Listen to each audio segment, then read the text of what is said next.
Hey, what's up, tubers? Tio here, Simplistic Fishing. Sorry about all the noise in the background. I got air conditioning units behind us and trucks on the other side, but hey, I think we'll be able to get this done. Hey, I wanted to get with you guys tonight, especially those of you guys that are just now learning how to fish, and just give you kind of my top baits that I'd be using right now as we speak. Today is, I don't know, May 7th, May 8th, something like that. So as we speak this week, if I'm gonna go out on Hubbard or any of the local lakes here, what I'm gonna throw. So that's what we're gonna do. That's what we're gonna talk about tonight. I'm gonna talk to you about those, and then I also wanna talk to you about a special lure that I picked up today that looks very interesting, and I'm gonna start using it on our next video. We'll see if it does us any good. So anyways, stick around. I got some good stuff. Let's go.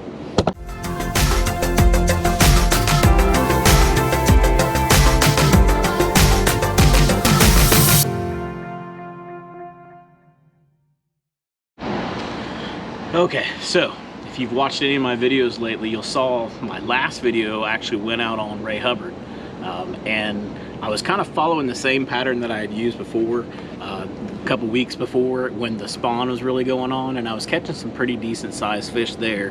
Not a ton, I didn't get to spend a ton of time out there, but where I was fishing, I was being pretty productive. So I went back in Sapphire, and I just ended up catching a bunch of dinks. It was dink after dink after dink, but it was fun, you know, it's fun fishing. But it told me something. It told me that, hey, the big fish are probably not so much shallow anymore. They're still shallow, but they're not just in those really easy to catch places, you know, less than a foot.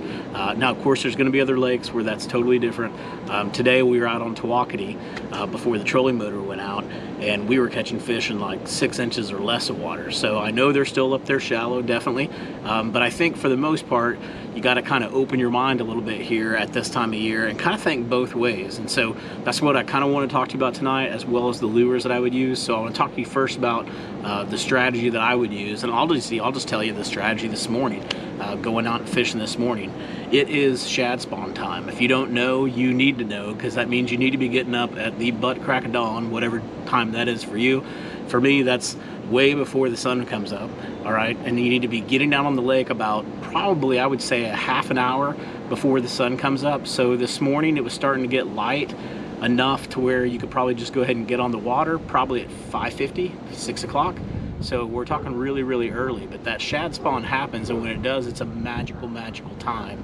If you're in a tournament, it's the time when you can limit out really quickly in the shad spawn, and you can limit out on some really big fish. The big fish come in really, really close. So you've got to take advantage of this shad spawn. It only happens for probably about a month if we're lucky, and then it'll be gone, and we won't see it again until, you know, pretty much next year. So now is the time to take advantage of it. So let's talk about that. What am I gonna throw when I get out there? It's so dang early, I'm still tired. What am I gonna throw? Well, first thing, as far as this morning goes, when we went out, you know, I was really focused on a couple of things. I have a couple still tied on, a couple not tied on. I'm kind of in between. I might be going to Hubbard tomorrow. But for this morning, my main things that I was throwing on for shad spawn, number one was going to be a frog. I first tied on that bullywah frog. You guys heard me talk about the bullywah 2 frog a lot. I love that frog. I was throwing it today, the white one that you guys have seen us tear it up on before. Throwing that today and just wasn't getting too many strikes. Now, of course, we only got to fish for like an hour and a half today before everything went wrong. But anyways, I wasn't getting any strikes. Landon actually did catch a couple. I think his were both on the bullywah frog. But for me, I decided to switch over and switch to a popper. Now, I did get a couple blow-ups, but unfortunately, neither one of them hooked up. I had one hooked up for about 2 seconds and he fell off. But I really like these poppers, especially early on in the shad spawn. Definitely like these poppers, and you can work them slow or you can work them fast. Like I can work this spro really, really well, walk it back and forth, and I can also sit there and pop it and pause for a couple seconds and then pop it and pause for a couple seconds. So that's why I really like these poppers. But again, my favorite frog, if you want to know what my favorite frog is, it's not that spro, it's the bullywah 2. Get the white one. That is a shad spawn killer, man. I'm telling you. I don't know why it wasn't working as well for me this morning, but it is dynamite in the shad spawn. You need to get it, especially if you like throwing frogs. Now, another topwater lure that is great for shad spawn, as long as you're not around too much cover, you know, you don't want to get it hung up, and that is definitely going to be the spook. This is a spook right here. Now the spook, if you've never used a spook before, it's just like walking the frog. So you're just gonna leave the light line and walk it back and forth, walking the dog. You can probably look online and find somebody teaching you how to do that. In fact, maybe someday I'll show you guys how to do that if you want some more information on how to actually walk the frog or to walk a spook. But this bait right here, I mean, you're talking about, I always tell you frog's my #1 bait. This is probably my #2 is when it comes to just being fun to use it.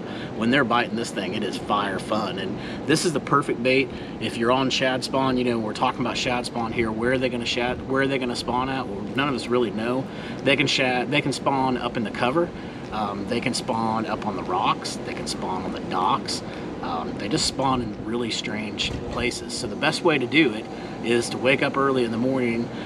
If you know the area already, you're going to kind of learn the areas where the shad spawn is. Now, like today, we knew where the shad spawn was last year.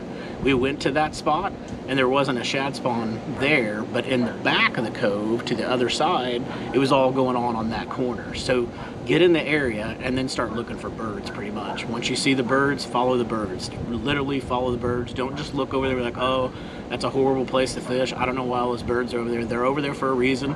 Go fish it. Even if it's horrible, just fish it while you're in shad spawn, because I'm telling you, magic can happen, and you can throw that right there if there's not a lot of cover. So if it's around rocks and stuff like that, you definitely want to go this route. And if it's not around rocks and it's around a lot of cover, that's when you're going to switch back over to your frog. I'd probably go with a white frog. This one has a little bit of a white belly on it, so that's why I was using it today, but I like that popper as well, and I just didn't happen to have a white one. All right, so that's really all I would throw for topwaters. I throw the frog or the spook, and that's it. There's nothing else that I throw. A lot of people might throw whopper ploppers and stuff like that, but not me. That's just what I would stick with, either the frog or the spook. So keeping it simple for you guys, 2 topwaters. You can pretty much throw these 2 next topwaters from now until, I don't know, almost all the way through summer. So these are going to be great lures. So get to know them, learn how to use them. This is a big fish catcher. When it gets a little bit later on in the summertime, we can even go to the bigger spook, but this is the little smaller one. All right, so we talked about that. Let's talk about what happens if, for whatever reason, they're hitting that shad, but they won't really trigger on to a topwater. So what happens when that happens? So in that case, a really good lure to use in the shad spawn is this right here. This is when you're going to be more around cover, I would say. You know, where you've got to pitch it into tight places, stuff like that, and swim it out. And that, my friend, is the swim jig. You can tell this one's dirty from today from me using it. This is a confidence lure for me for sure. This is definitely a really, really good lure to use. This is a 6-cent swim jig, but it doesn't matter what kind of swim jig you have. I think this is just a little 1/4 ounce swim jig, or maybe a 1/2 ounce swim jig, I'm not sure. But anyways, just get you a white swim jig with the white trailer. And I can't remember the name of the technique, but you throw it out there. And of course, you know, I've talked to you guys about this before. You can throw it out and just reel it back in, and that's fine, that works. You can throw it out and hop it back, and that works as well. But you can also throw it out, and when you throw it out and you're reeling it in, you're gonna kind of use this hand to just make real subtle pops in the top of your line. So you're popping it and you're reeling it in at the same time. It's almost gonna look like this. Right, I'm popping it, I'm reeling it in, and what it's going to do is that bait's going to go like this in the water. I can't remember the name of it right now, but I'm sure if you looked on YouTube for how to use a swim jig, you would find that technique somewhere. That is a really good technique to use when the shad spawn is going on, definitely, and that's a great lure to use during the shad spawn as well. I about broke my rods there. All right, the other one that would be during shad spawn that I might use would definitely be this right here, and that would be a fluke. So you guys have seen me throw the fluke before. I think last time I did a video on it, the fluke I was throwing was either watermelon or red. But during shad spawn, I definitely go with the white, and then I'd put a little chartreuse on the tail. You can see the chartreuse on the tail there. And today, actually, or not today, the other day I was fishing in the river, and when I'm in the river, sometimes I like to go to that watermelon color. So here I actually have one rigged up, so I'll kind of show you what I got here. Basically just have a 3 or 4/0 EWG hook, and then I pretty much put the fluke on there. This is my watermelon fluke that I have on there, and that's pretty much all you do. You just rig it that way. It's real simple, but the key here is, well, one, you can just throw it with a hook. If you don't have the swivel, I like the swivel because the swivel helps, and it also adds a little bit of weight. So sometimes you'll see me use the swivel and sometimes not. I think this gives it more action, so you definitely want to try the swivel. But try the swivel, and then get a leader line. My leader line's probably about 18 inches, maybe even a little longer than I usually like it. I usually only like it about maybe 10 to 12 inches, somewhere in there. But anyways, give that a try. Put you on a white fluke, make it that color, literally throw it out there and then just twitch it a couple times every once in a while. Just twitch, twitch, twitch, twitch, and I'm telling you, you're gonna catch some fish that way. You can even catch fish dead sticking this thing. And if you get bored and you're like, screw the twitching thing, that's just getting old, nothing's biting, then make it go crazy. Get it, start reeling it a little bit faster, doing a lot harder twitches, get that thing skipping up on top of the water, flipping and jumping and do all kinds of crazy things, and you'll freak out. Some big old bass will come out of the air just to go explode on that thing because it just looks like a shad that's gone crazy. So the fluke just has so many different ways that you can fish it. It's very versatile, and I'm telling you, it's a great bait to learn how to fish, and it's a bait that can save you when it comes tournament time and you really need to get a bite.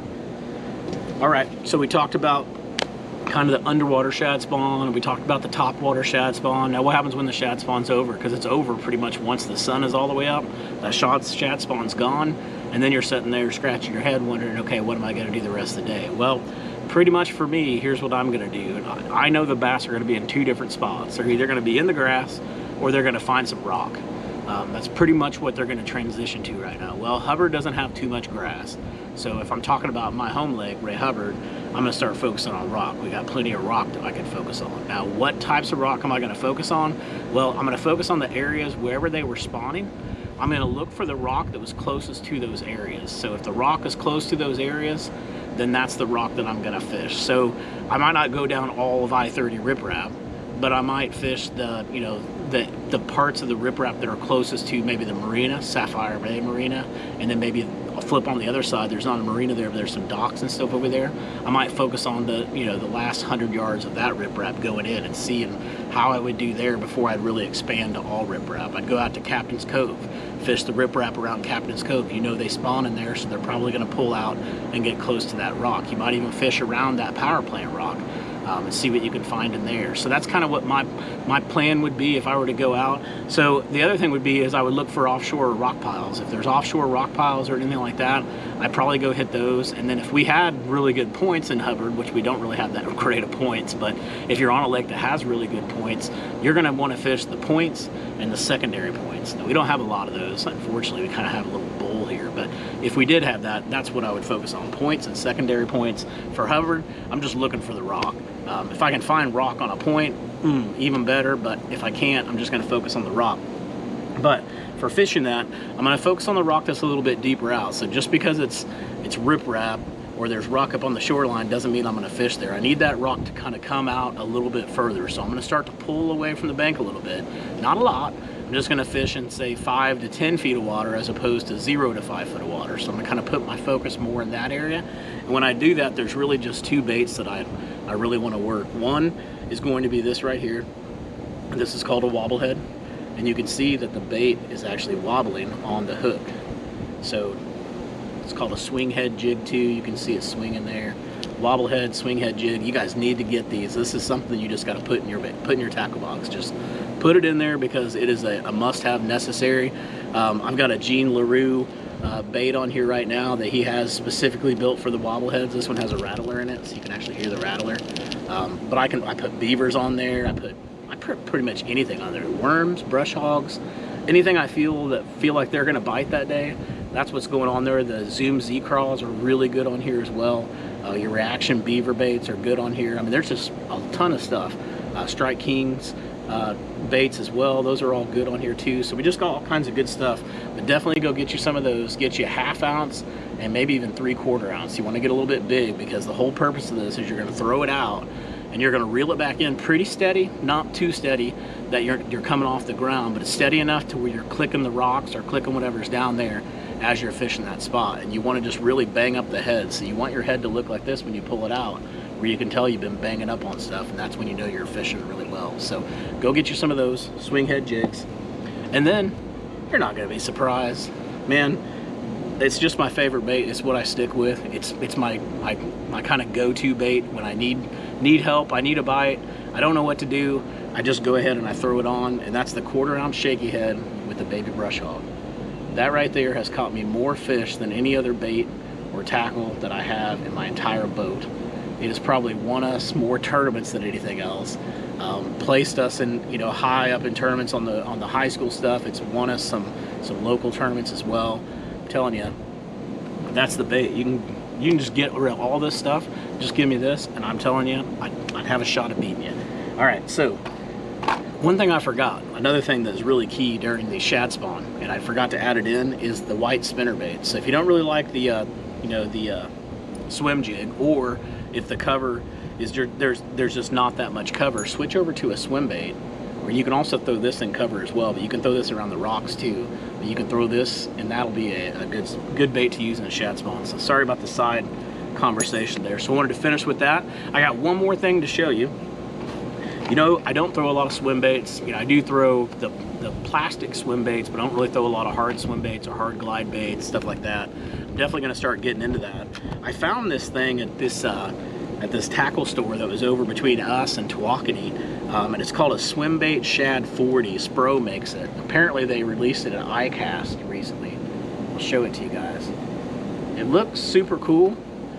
It was really expensive, so it better work, but it just caught my eye so much because it just looks so realistic. So I'm hoping I can go out on Hubbard and try this out, because one other spot that I didn't talk to you guys about that you may want to start paying attention to, of course, is going to be those marinas and the slips on those marinas. Those shad spawn up there, those bass like to suspend up underneath there, and baits like this could be killer. I mean, look at this thing. It looks like an actual fish.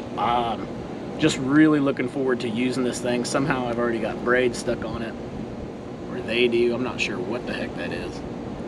But anyways, we'll fix that, and then we'll throw it. I have no idea. There's some kind of string sticking out the back of it, but we'll get it fixed. I'm gonna throw that, guys. I really like the looks of that. So I'll let you know how it goes. For 25 bucks for that little bitty lure, and it's barely big as palm of my hand, it better be productive. We'll see. Anyways, guys, I hope that helps you guys catch some fish. Remember, focus on the rock or focus on the grass. Focus on points and secondary points, main lake points and secondary points. You do that, and if you start off super early in the morning and you watch the birds, follow the shad spawn will get you started off right, and then all you gotta do is just pick up a few more before you end the day. So anyways, that's the plan. Anyways, next time, I can't finish the video. I just can't do it. Anyways, next time you come back, hopefully I'll have some big fish on the line. Tight lines, hope you catch your PB. Take it easy.